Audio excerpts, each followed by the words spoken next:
ഞാനിവിടെ ഉണ്ടാക്കാൻ പോകുന്നത് ചെമ്മീൻ ചതച്ച് വറുത്തത്. 1/2 കിലോ ചെമ്മീൻ ക്ലീൻ ചെയ്തത്, 15 ചുവന്നുള്ളി ചെറുതായി അരിഞ്ഞത്, 1 കഷ്ണം ഇഞ്ചി അരിഞ്ഞത്, 10 വെളുത്തുള്ളി അരിഞ്ഞത്. ചെമ്മീൻ ഉപ്പും മഞ്ഞളും വെളുത്തുള്ളി ഇഞ്ചി പേസ്റ്റും ഇട്ട് വേവിക്കുക. വെള്ളം ചേർക്കണ്ട. ചൂടാവുമ്പോൾ ചെമ്മീനിൽ നിന്ന് വെള്ളം ഇറങ്ങി വരും. മൂടി വെച്ച് വേവിക്കണം. നന്നായി വെള്ളം പറ്റിച്ച് വയ്ക്കുക. ചൂടാറുമ്പോൾ ചെമ്മീൻ കൂടുതൽ അരഞ്ഞു പോകാതെ ഒന്ന് മിക്സിയിലിട്ട് കറക്കിയെടുക്കുക.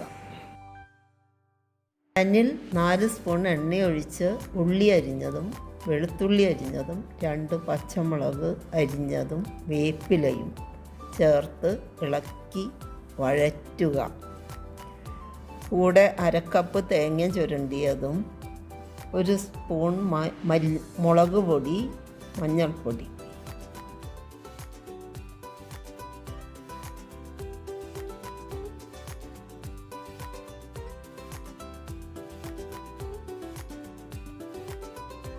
ഒരു സ്പൂൺ മസാലപ്പൊടിയും ഇടണം.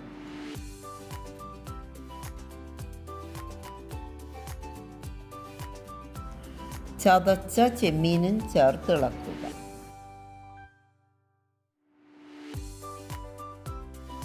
ഫ്ലെയിം സിമ്മിലാക്കി ചെമ്മീൻ മൊരിയുന്നത് വരെ കൈയെടുക്കാതെ ഇളക്കണം.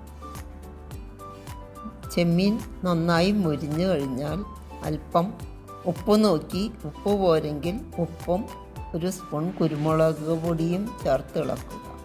ഗ്യാസ് ഓഫാക്കി 2 മിനിറ്റ് കൂടി ചെമ്മീൻ ഇളക്കിക്കൊണ്ടിരിക്കണം.